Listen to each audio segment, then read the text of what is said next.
Hola amigos y bienvenidos una vez más a este estudio bíblico. Quiero darles las gracias por estar ahí. Espero que el Señor les esté bendiciendo en sus vidas según están implementando los planes que Él tiene para sus vidas, de acuerdo a su voluntad encontrada en su palabra. Y estamos ahora para indagar más de cuál es esa voluntad de Dios, cuál es, a través de su palabra, el plan de Dios para nuestras vidas. Y para ello, en el día de hoy, vamos a estudiar de una manera más detallada un aspecto dentro de del famoso Padre Nuestro que Jesús enseñó a sus discípulos. Entonces, si vienen conmigo, sin perder tiempo, para que podamos abarcar el mayor terreno posible en esta media hora, les quiero llevar a Mateo 6. En Mateo 6, el capítulo que pertenece al mensaje del monte o al sermón del monte que Jesús dio, encontramos la oración del Padre Nuestro, la famosa oración del Padre Nuestro, y nos vamos a concentrar hoy en un aspecto de esa oración. El título de hoy es No me perdones. Y van a ver pronto ¿a qué nos estamos refiriendo? Y todo se encuentra en esta oración que todos nosotros hemos escuchado alguna vez de Padre nuestro que estás en los cielos, santificado sea tu nombre, etc. En una edición anterior hablábamos de que cuando el Señor nos dice, danos hoy el pan nuestro de cada día, Dios se está refiriendo no solo a que nosotros tenemos que pedir de antemano que Dios nos alimente. Si hay comida en este mundo, hay comida porque en la creación que Dios ha estipulado en este mundo, todavía, a pesar del pecado, todavía hay plantas que nos están dando de comer. Y digo plantas que nos están dando de comer porque no habría animales que fueran de consumo humano sin esas plantas. O sea, la vida en sí y el alimento viene de las plantas, o bien de segundas a través de los animales, o de primeras con los vegetales y las hortalizas, etc. Entonces, el Señor nos insta a pedir por el pan. Pero al mismo tiempo, en el libro de Lucas 11, nos dice que aquellos hijos que piden por pan y sus padres le dan lo correcto, son representados como nosotros, como hijos de Dios, que piden por el Espíritu Santo. Y el Padre en el cielo está deseoso de dárnoslo, más deseoso muchas veces, en la mayoría de los casos, de lo que nosotros estamos por pedirlo. Cuando Dios nos da su Espíritu Santo, es algo que nosotros hemos tenido que pedir. Nosotros pedimos el Espíritu Santo de Dios. Y en Juan 16, cuando Cristo está hablando a sus discípulos y está declarando cuáles son las funciones, cuál es la obra del Espíritu Santo, Jesús dice a sus discípulos que la obra del Espíritu Santo, del Consolador, cuando venga a nosotros, es de convencernos primeramente de pecado, luego de justicia y por último de juicio. De pecado, porque si nosotros no sabemos que somos pecadores, no necesitamos un Salvador. Y la razón por la cual el mundo secular a día de hoy no necesita a Cristo, no es porque en realidad no lo necesite, es porque no han sido convencidos de su pecado, no por un hombre, sino por el Espíritu Santo trabajando en su interior. Porque el hombre solo puede comunicar, pero es el Espíritu Santo quien va a convencer de las verdades divinas y atesorar en los corazones de los hombres que esas verdades divinas están de acuerdo a la palabra de Dios. Entonces el mundo de allá afuera no quiere saber de Dios, no tiene una convicción del pecado, pero eso es una evidencia que no tiene el Espíritu Santo. No tiene una convicción de pecado, por lo tanto no tiene tampoco una convicción de qué es justo y qué es no justo, qué es lo correcto y qué es lo no correcto. Todo vale, de acuerdo a lo que tú pienses y a tus ideas. Eso es otra evidencia de que el Espíritu Santo no está en nuestras vidas. Cuando nuestra actitud es haz lo bueno o lo malo, es como que estamos comiendo del mismo árbol que comió Eva, el árbol del bien y del mal. Y es esa vida nuestra en la cual a veces hacemos cosas buenas y a veces hacemos cosas malas. Es lo que vemos, que por un lado vemos una ONG que está alimentando a niños de África y al mismo tiempo tenemos a alguien que está entrando en una tienda y asesinando al tendero de la tienda. Es ese comer del árbol bueno, del bien y del mal. Esa es la actitud y la experiencia del mundo en el día de hoy. Y es una evidencia de que no conocen los caminos de justicia. ¿Cuáles son los caminos justos? Y si no conocen los caminos justos es porque no conocen del pecado, no conocen del camino de justicia y no poseen el Espíritu Santo. Tampoco saben que viene un juicio y que ese juicio va a rendir cuentas a todos nosotros. Y aquellos que no tienen el Espíritu Santo del Señor, el juicio no va a ser a favor de ellos. Cada uno va a tener que pagar sus cuentas. Si ustedes creen que ha habido gente que se ha ido a la tumba sin haber tenido que pagar cuentas, deje de pensar así, porque toda obra va a ser traída a juicio. Y aquellos que sus obras no han sido cubiertas por la sangre de Cristo, sus vidas no han sido convencidas de pecado, no han sido transformadas de justicia, van a acabar en el juicio con una condena de acuerdo a sus obras. Porque Dios es un Dios justo. Cuando el Espíritu nos convence de pecado, y es algo que nosotros pedimos todas las mañanas, hay algo más que también pedimos. En versículo 12 nos dice lo siguiente: perdona nuestras deudas. Cuando hablamos de deudas, la deuda que nosotros tenemos con Dios es la deuda de nuestro pecado. El pecado nos crea una deuda. En 1 de Juan capítulo 3 nos dice que el pago del pecado es la muerte. Entonces nosotros, a través de nuestro pecar, de nuestra pecaminosa naturaleza, hemos incurrido en una deuda. Y el pago de esa deuda, para pagar esa deuda es la muerte. Cuando nosotros aceptamos a Cristo como nuestro Salvador, el que paga la deuda de nuestro pecado es Él con su muerte. Pero cuando nosotros no aceptamos a Cristo como nuestro Salvador, 1 de Juan capítulo 3 nos dice que el pago del pecado, de la deuda del pecado, es la muerte. Y si Cristo no la paga por nosotros, entonces nosotros tenemos que pagar por ella. Es por ello que se llama el ministerio de la sustitución de Cristo. Entonces, cuando aquí nos está hablando de deuda, es la deuda que nosotros hemos incurrido, es el pecado. De hecho, otras versiones podrían leerlo de la siguiente manera: perdona nuestros pecados. Y nosotros pedimos a Dios que perdone nuestros pecados. Pero luego dice lo siguiente, en el versículo 12, como nosotros también perdonamos a nuestros deudores. O en otras palabras, como nosotros también perdonamos a aquellos que han pecado en contra de nosotros.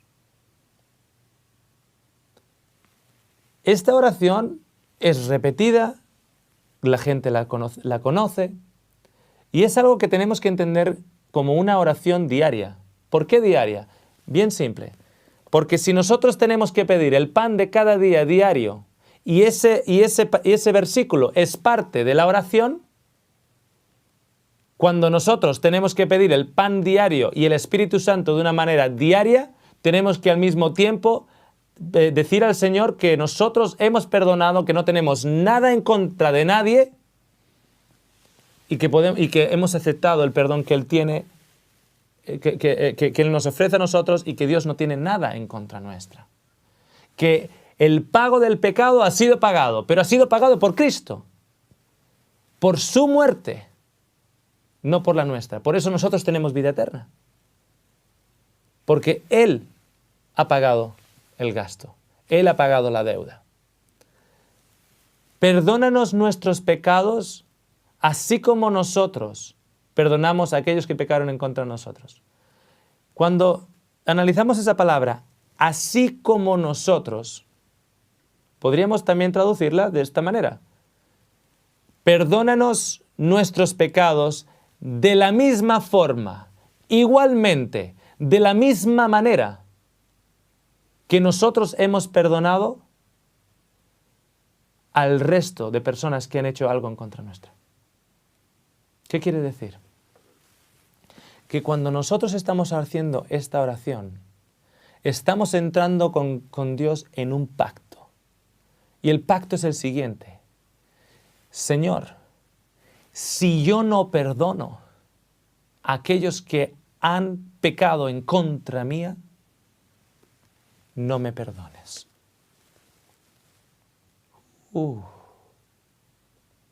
Eso es lo que dice. Cuando nosotros estamos orando al Padre Nuestro y estamos diciendo, Padre, perdona nuestros pecados de la misma manera. Perdónanos igualmente, al mismo nivel, con la misma actitud que nosotros perdonamos a aquellos que ofendieron en contra de nosotros. Lo que realmente estamos haciendo es implicándonos en una comitiva, en un pacto. Señor, por el hecho de que aquellas personas que pecaron en contra mía, yo tengo algo en contra de ellas y yo no las he perdonado, Padre, no me perdones.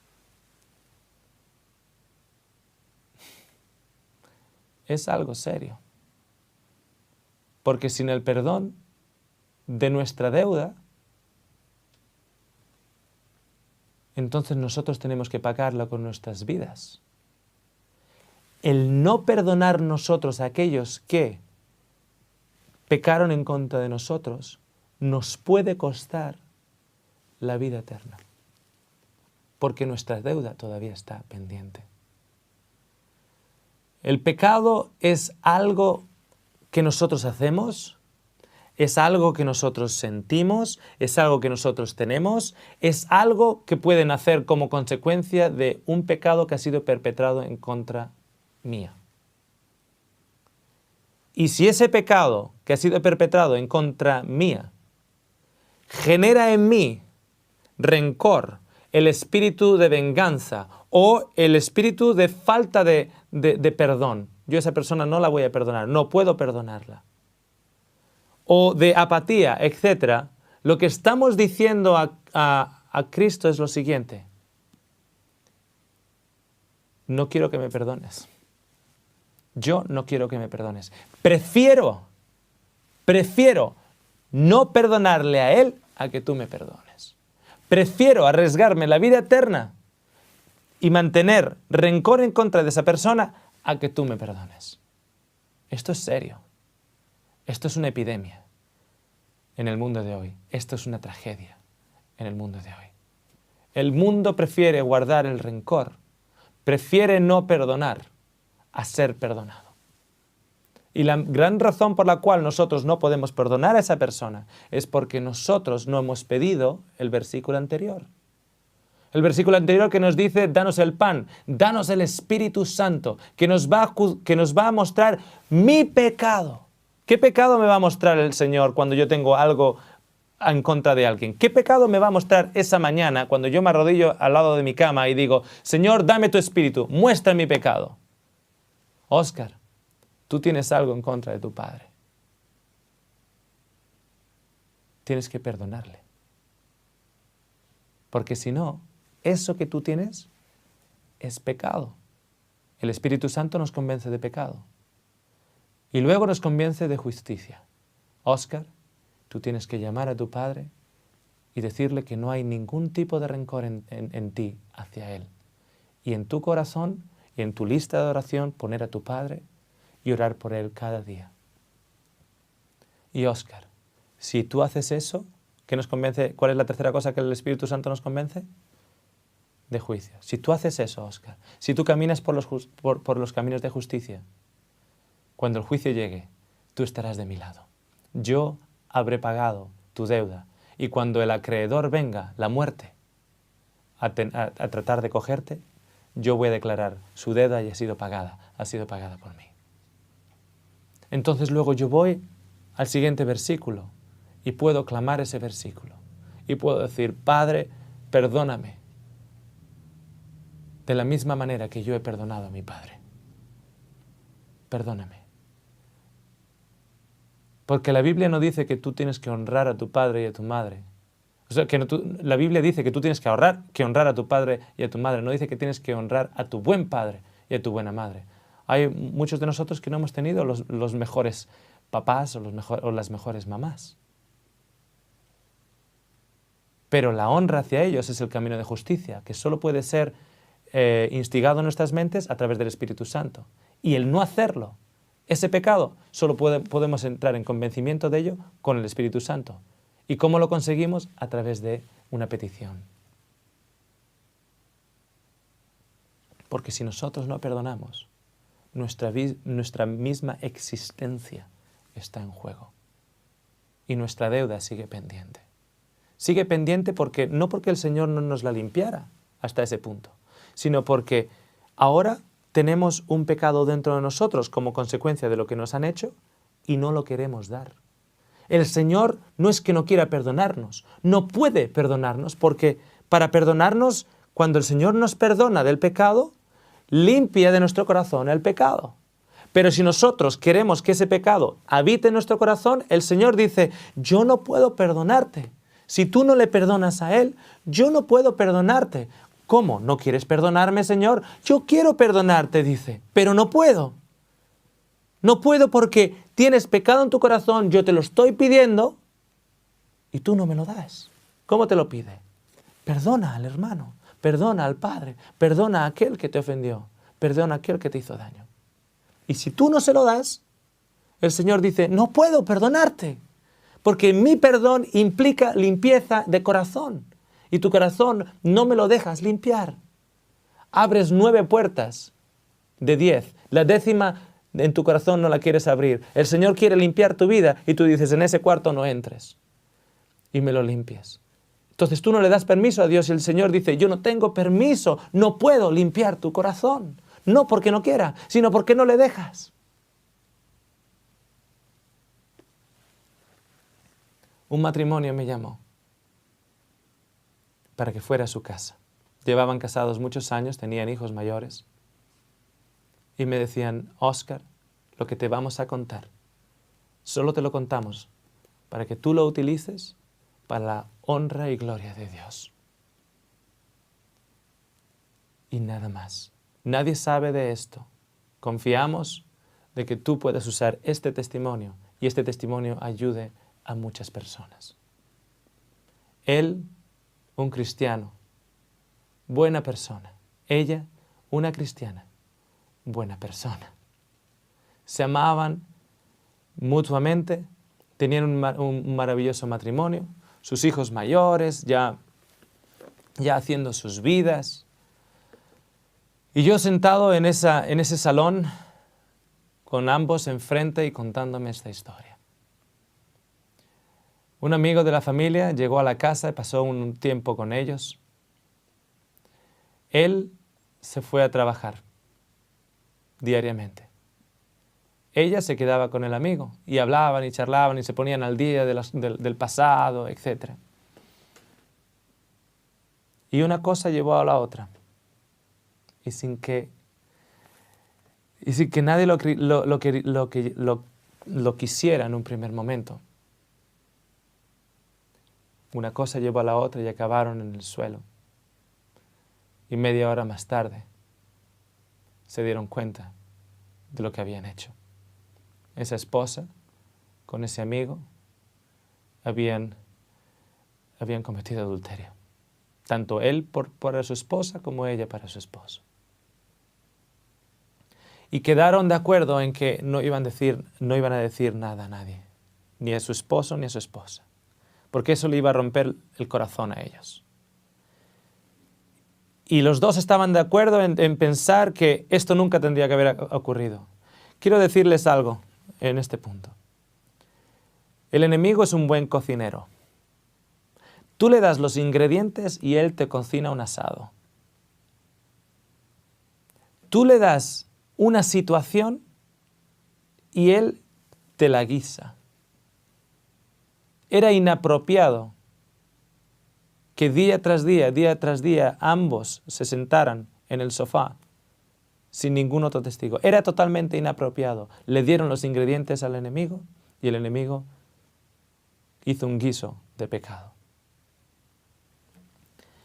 Al mismo tiempo, el esposo había escuchado uno de mis sermones cuando hablábamos de que había que orar personalmente por individuos, amigos y enemigos, queridos y no tan queridos, en una lista de oración y orar por ellos diariamente.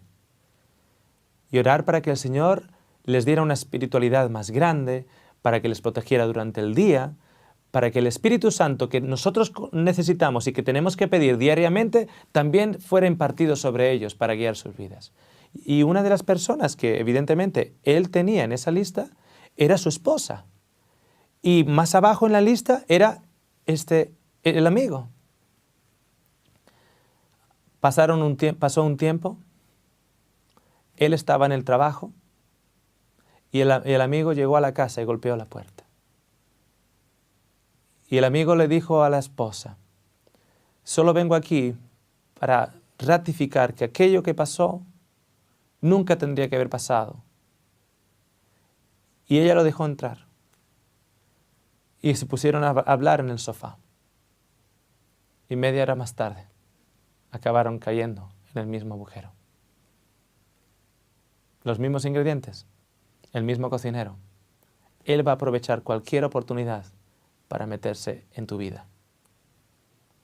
Y a todo esto, el esposo totalmente ignorante de ello, amando a su esposa. Ella con un arrepentimiento tremendo, con un dolor tremendo, trataba de satisfacerlo o de renegar de ese sentimiento, dándose más y dedicándose más a un esposo que ella amaba y todavía a día de hoy ama. Él orando todas las mañanas por su esposa y por muchos otros, remueve la cortina de oscuridad, Padre, de sus ojos, dale tu espíritu y guíala en el día de hoy. Era de noche y ella llorando de madrugada le despierta a él y le dice, tengo que hablar contigo. Él entiende en ese momento que algo no va bien, ella está llorando. Se levanta con ella y van al salón. Él se sienta, ella se pone de rodillas como María Magdalena enfrente de Jesús.